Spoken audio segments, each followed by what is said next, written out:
Welcome to NBC News. This is latest news for you. Washington, Democratic pressure on Representative John Conyers, D. Michigan, to resign from Congress mounted Tuesday as the number of sexual harassment allegations against him continued to grow, and party leaders huddled in conversations about whether he should remain in the House, multiple sources tell NBC News.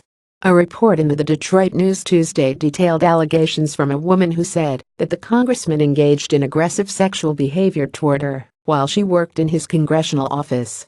Those allegations follow similar ones from other women and an admission last week from the congressman that he had reached a settlement with one of them.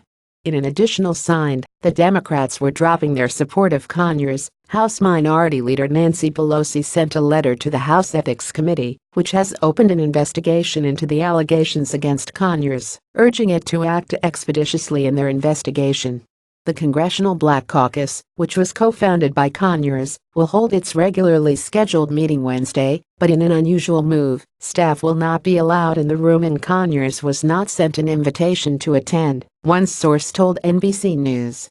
Representative Pramila Jayapal, D. Washington, a member of the Judiciary Committee that Conyers held a ranking position on until he stepped down from that post Sunday, said Tuesday that Conyers must resign.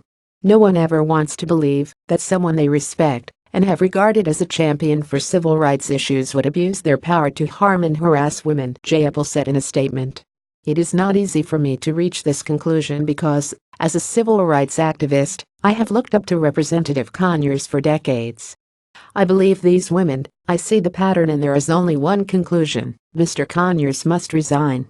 Jayapal follows Representative Kathleen Rice, DNY, who called for Conyers' resignation last week. Deanna Mater told the Detroit News that Conyers made unwanted sexual advances against her shortly after she was hired in 1997.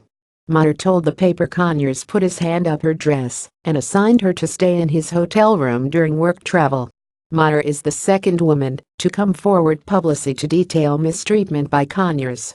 The first was Melanie Sloan, who runs a congressional ethics watchdog group in Washington, who told the Washington Post that Conyers was abusive during her time as his counsel at the judiciary. Reported last week that one woman who settled a sexual harassment claim with Conyers in 2015 outside of the House's Office of Compliance for $27,000. Conyers admitted to the settlement, which he paid out of his office funds, but has denied any wrongdoing.